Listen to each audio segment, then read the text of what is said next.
In the great hall of the Justice League, there are assembled the world's 4 greatest heroes, created from the cosmic legends of the universe. Their mission, to fight injustice, to right that which is wrong, and to serve all mankind. We're back! All right. Well, let's see if we got a tiebreaker here with Betty and Veronica. So you want to go on that one? All right, so I'm going to let you go first on this one. Betty and Veronica is a book, one of the few Archie books as a kid I would check out. Sometimes I didn't really couldn't get into Archie, but I could get into Betty and Veronica and their fighting. So at first reading this was one of the books I did have to do 2 passes on.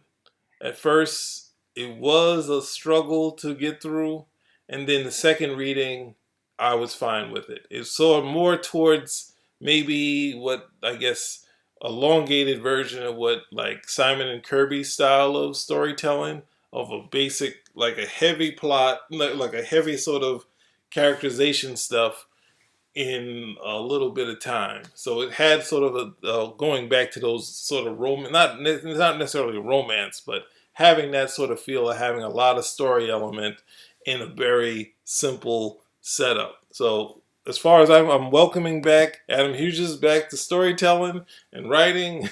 It's been a long time.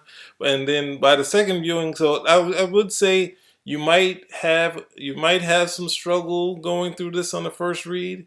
I did have to do it twice, but then on the second reading, I did enjoy it. It was, a fun thing. Betty's a little more aggressive, but she was always high strung in the Betty and Veronica books. So it's a little more like little more Kirby into it, like having her being this strong of a character.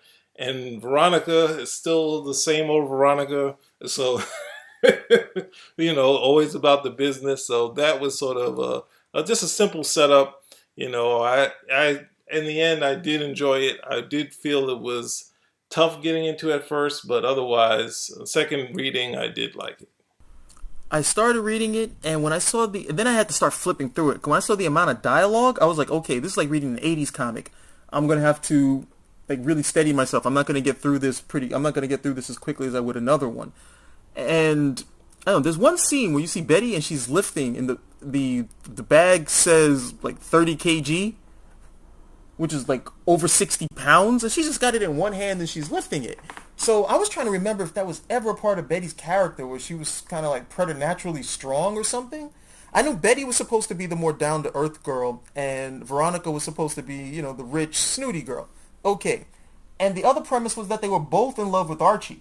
They were always both like, that was one of the things that they were, they would fight over other stuff too, but Archie was always something that, came across, get them to cross each other's paths and, contest each other. So I was, reading through this, and I was just like, I'm not really sure what I'm getting here and why I should continue reading. I'm just looking at it. They had Adam Hughes on the book too, which I thought was such a shame because, okay, with the zeitgeist we have going on now, they don't want to show women fighting over dudes, because that never happens in the real world. And so they don't want to show women fighting over dudes. Cool. They don't want to show women in any kind of sexy outfits or anything of that nature because they don't want to show them being exploited. Cool. That takes out a lot of the stuff I would have read a Betty and Veronica comic book for, but I found all that stuff really fun because, Archie was always in this position where he could never choose between the two of them. And, they were willing to go tooth and nail over Archie, which I always thought was a big joke when you look at Archie. So, Betty and Veronica look to be like, 8s, 9s to be quite honest when you look at it. And, Archie is just this dude with red hair and some freckles, and they just kept going at it. So I used to find the whole thing really humorous. So I'm looking through this first issue and like, why do I want to read the second issue? What has happened in this first issue? And even Adam Hughes' art is not enough to bring me back for the next issue. I'm just looking at this and saying, okay, Adam Hughes is this guy who can draw. He can draw some really, really sweet chicks when you think about it. He's done some really Wait a second. I don't like where this is going. No, Adam Hughes, one of his claims to fame, he draws some really nice women. He does. Okay, he draws some really, sultry, beautiful, sexy, sweet. He's really good at it. And in here, I can feel, look, he can only do so much with this. He's definitely going for the humor. But some of the things that I would expect, I was like, okay, I'm never going to see a bikini shot in this book. There's a bikini shot in the book. I'm never going to see the bikini shot that I want to see in the book. Everybody's going to be in trousers. Yeah, I remember that bikini shot. It was tame. It was so tame. I was like, Adam Hughes did this? Are you kidding? You're talking now Titans sell out like the Starfire shot. No, I'm not talking about let's bring her from another planet so we have a reason to parade her around in dental floss. I'm not talking about that. I'm really talking about the strengths of, look, whether these guys want to admit it or not, okay? Look, I'm still a dude. Nice pictures, pretty pictures of girls will get me to read a book. I'm not saying that you have to go pictures of girls. No, these are like pretty pictures of girls for girls, not pretty pictures of girls for guys. Okay, look, that's you turn into this into comic books by Biggie Smalls. So it's like nobody wants to hear comic books with with girls looking like normal girls. I am not talking about turning the book. I'm not saying turn it into a stroke book or anything of that nature. But I'm looking through this and I'm like, okay, we got one picture that I thought was pretty sexy, and that was with Moose's girlfriend. And even then, I was like, okay, if the zeitgeist was different, Moose's girlfriend would have probably been in some, in some short shorts and a cut-off tee or something of that nature. Here, she's fully dressed, and I'm like, okay, I mean, it's still a nice picture, but you got Adam Hughes on the book. I know this guy could really do some nice shots. The whole book is nice shots. I mean, it's tame. Not of babe. It's not of cheesecake. It doesn't have to be cheesecake. Okay, but it's Adam Hughes on the... Look, if it was somebody else, I could say it would be exploitive. Adam Hughes draws women very, very well. Okay, he draws them very, very well. And I'm looking at this, I'm like, okay, the visuals are pretty tame. And then I'm looking at the story, and then, I'm looking at Adam Hughes also wrote the story. It's like some of the dialogue was killing me because he decided that he wanted to write things out phonetically rather than just write it. And I was like, okay, once or twice, but when I have to go through, it's like, what exactly is Jughead saying over here? Why, when he wrote it, instead of just writing WTF, when he decided to write it out phonetically, I was like, okay, this is why you draw. This is why you're an artist, not necessarily a writer. I can't go that far with him. He's already shown he's going for something here, but he's already written the comics before. I wouldn't go and say he can't do anything. He shouldn't, because that's why he draws. He's done it before. The other thing I would say is that they fight over Archie, and this is like saying, hey, we can have them fight over a bunch of different things. I think as far as it, let's see where he's going to go with it. Let's see how long he's going to go with it. That's the bigger question. I don't know. I just don't know if I'm like, what am I coming... I mean, look, you don't have to start the first issue with them fighting, them fighting Archie. But I also know the reasons why they're not going to do that. So, or I don't expect to see that with Betty and Veronica, because then they get all this, they're going to get this flame war, and, Twitter's going to blow it up. Oh, you're doing all this sexist crap. So they're not going to necessarily do that. Even if it would make it for a good story, they're not going to do it, at least not starting off with it. But, the things that would come... I mean, look, if I'm reading a Superman book, okay, and there's a certain guy on the art, like Jim Lee or somebody else I would love to see. Manopole did some stuff. Who's like Ivan Rice? These guys are really good. No, let me say George Perez, okay, because I know you like Perez. What was something I would love to see with Perez? I don't necessarily want to see Perez do Superman on his own. I would love to see Perez do something where it's Superman and there's like all these other bloody characters, because Perez is one of the few guys who can do, he could do that splash page or that double splash page of Superman fighting 18 or all the Phantom Zone criminals and really make that touchdown. It's just, other than just, if he's just going to do the single panel stuff, I'm like, okay, Perez can do it, but it's such a loss if you don't let him get to cut loose and do stuff that's really on his level, just magnificent stuff. I can't agree. I can't agree with that. I think he can do that, but it's a disservice having Perez, who is a strong storyteller, stronger than most artists out there, doing 3 million. It worked to his disadvantage on the Legions of Three Worlds story. It's like, that was great. Okay, I'm not gonna get into that with you. All I'm talking about is the artist. I'm saying, look, let the artist go for their strengths, and if it seems like he's scaled back. Hey, it's scaled. No, no, no. Well, I'm not. Like I said, I'm not going to get into that with you. You want to review that later? No problem. All I'm saying is, if you got an artist and you know what their strengths are, I would like to see those strengths. I just didn't feel I saw Adam Hughes' strengths on this. He did some babes in here. He did storytelling here. He did a ton of different things as far as art. Very tame. Very tame. I know Hughes can do better than this. Oh, are you kidding? He has them crossing the street with the street light. He's like, he's playing with the form. He's having fun. He still has. I think you're having fun. I think you're having fun, Petey. Okay, I was not having fun. I was having fun as far as. And since I am not having fun, I say it is wordy. I'm not taking away what you said. It is wordy. But I know he's going for effect, and I'm already say I started it out saying I'm having to read it twice. So I'm not going to say to people that, hey, it's you're going to get it immediately. But I don't think as far as his, it's not. Sorry, it's not it's not Neil Adams dialogue. It's not Kirby dialogue. It's a little wordy.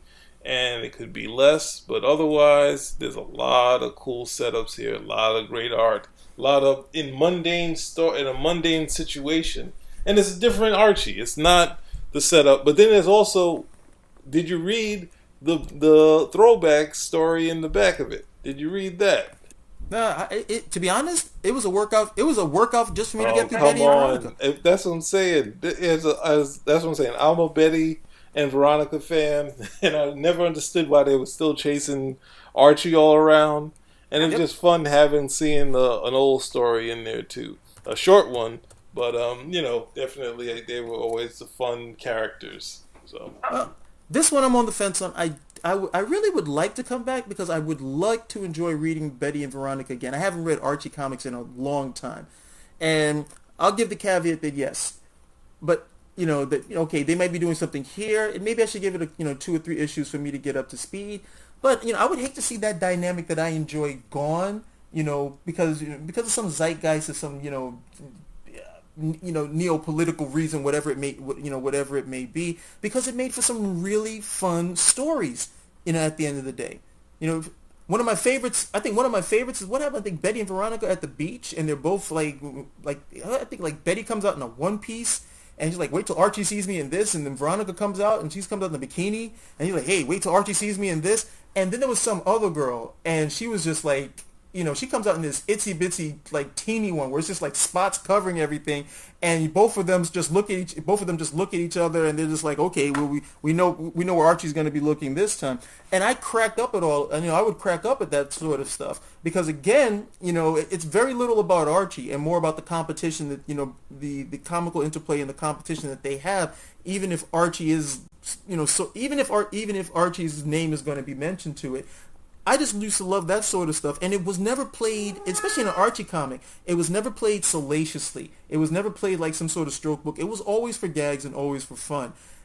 Now, I don't know if you can do, I don't know if you could do that with the book, and if I can't, look, if it's going to be so, if there's going to be that type of constriction on it, where you can't laugh at that sort of stuff, then I don't know if I want to read it, because Archie comics, at the end of the day, was a lot of fun. The whole Archie thing has changed. It's not the same setup, even though I enjoyed the Archie Predator, which Archie comics wanted to do a long time, but I think they've already updated Archie just to do something different. The old Archie, they've just been adventurous since the 90s, since Archie versus Punisher, and this is stuff they've wanted to do, just play around with the character and say. It's same as how comic characters have shifted.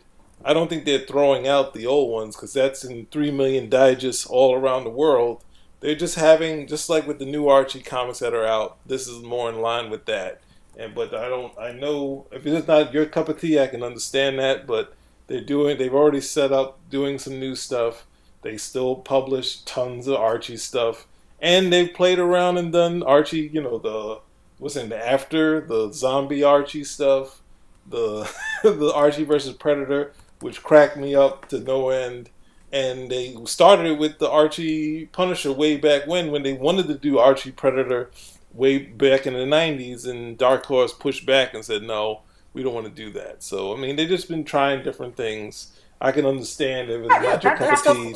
Those things that I read, those were fun, and they were fun specifically for the reason you had someone like the Punisher or the Predator there. Okay, if I'm reading, I'm not. This is not Betty and Veronica versus the Punisher or Betty and Veronica. I'm saying that they already switched the thing. They've already switched a bunch of things. They're doing different things. They're not throwing out. They're not saying. They're not doing like this is a complete reboot, forget everything. They're just saying we're doing this sort of approach to it. They've already started with Archie. They did a different approach to that, and this is a different approach to Betty and Veronica. Well, I'd have to. I guess I'd have to read the. I would have to read the Archie that came. I know Wade did that, so I saw it, but I just didn't go for it. I didn't read it. So I said, maybe I'd have to read that, see what there's, see what's going on there, and just see if it's something that I like. And then yes, I still want to have the enjoyment of Archie that I had from the, from when I was reading, even though it was a while ago. I would really like to have that same sort of enjoyment. So okay, I'm gonna read through this and I'll see what it is. But based on this right over here, I'm just not sure. I'm just not sure, and I'll leave it at that. No, I mean it's a different approach. I'm fine with it, and I also still got my old school one in the back of the book. So I got my girls doing that stuff there, and I got my girls doing stuff in the beginning stuff with Adam Hughes playing around with the art form. So it's the best of both worlds. It's not like the way I think DC did the reboot on Superman, where it was like, we're not using any of that stuff until we reprint something else. We forgot. We don't care anymore.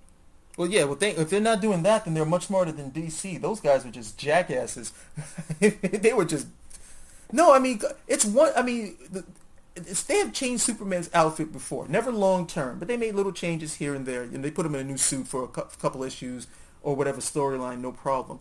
But the biggest thing I saw here was they decided, like, we're getting rid of that suit altogether. So Superman in the main story, he's not wearing it. But then Superman in any alternate story couldn't wear it either. It couldn't be in the movie. It couldn't be here. It couldn't be there. And I was like, hey, dudes, at the very least, for those guys who enjoy it, or throw them a bone. Let the Earth 2 Superman wear it, or something of that nature. And these guys, they were so uniform about it, and it was so blatant. And I think that just seeded a lot of animosity towards them because they refused to give anything familiar. They refused to give anything familiar to longtime readers. And then at the end of the day, what happened? They had to get rid of the new one. They had to kill him off. I have never heard of anything of that nature before. We got to kill off the old one.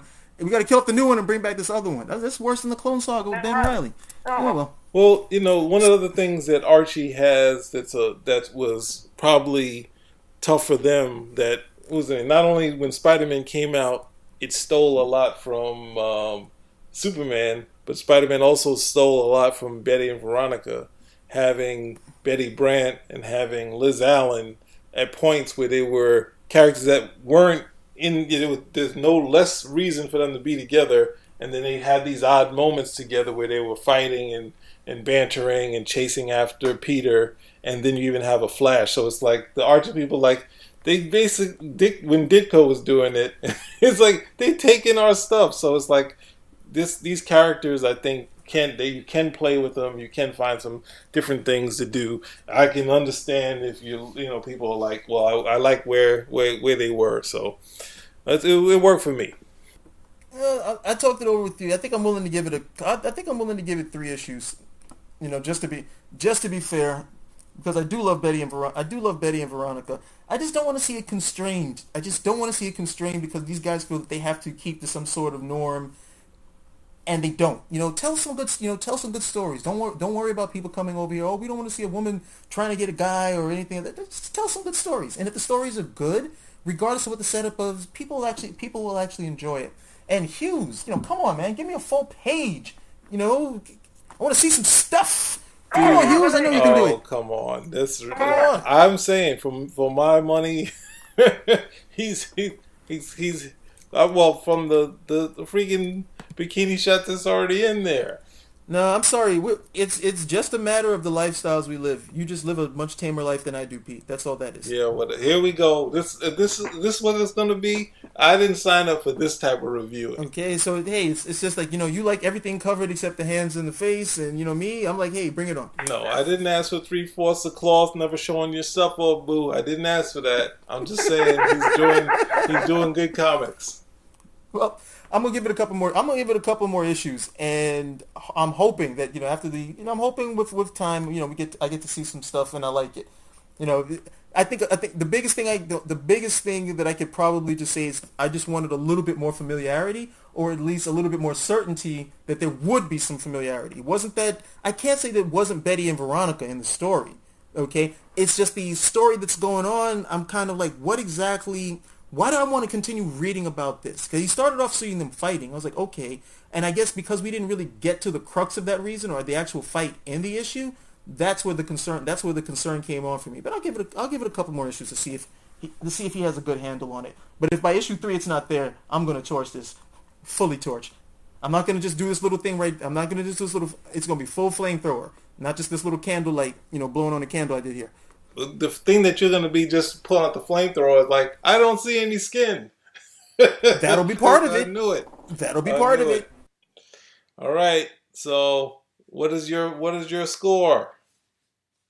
3. What? It's a 3. It's not, it's solid storytelling. Art is pretty. In spite of my complaints about it, the art is solid, story is solid, characterization is there. And I don't think anybody, I mean, that's me. I think anybody else coming into this as a first issue will definitely have a lot more enjoyment if they don't necessarily have the requirements that I was looking for. So, but for me, it's a 3. And I'm going 3 also. I really didn't expect us to agree, but after the first 2 fights, we didn't necessarily agree, but we got the same score. So, yeah. Well, it's been great having you guys in the neighborhood once again, and for those of you who've been commenting, we really appreciate it, giving us some nice direction over there. But for those of you who aren't, what can we say? We're just like you. We pay for this stuff, okay? We're trying to come over here and direct everybody. We're trying to make comics great again. So help us, help you. Send us your comments. Send us some recommendations, and we will definitely review it. We may even say your name. We'll send you a no prize. Remember those? No, though you can't send anybody a no prize. They'll actually want a prize with nothing in it and then be upset there's no prize in it. It doesn't work. You run out of you run out of ways to explain it. People start complaining about the no prizes. The no prizes doesn't work. You're not getting them, people. Forget it. Okay, so you're going to get a no prize. You're gonna fall down that well, and they're gonna be expecting something. This is double negative. That means it's a surprise. Hey, I could have been worse. I could have said we'll get you in the Comic-Con in New York City. I didn't say that. Lord, don't do it. Now you're gonna get me started. Said you'll probably get a seat with us on at the Spin Rack. We've been giving it out to everybody. Oh, that would be good. Here you go. You will get to meet the whole Spinner Rack team if you can purchase a ticket to the New York City Comic-Con. How's that? That sounds perfect. So it's a no prize. We're just saying it very, very differently. Okay? But hey, you got some books out there you think we should be taking a look at? Let us know. We definitely want to hear about it. So this is Calvin Ellis, and it's time for me to go have dinner. Same here. PD signing off. See you guys later. Spinner Rack out. Out.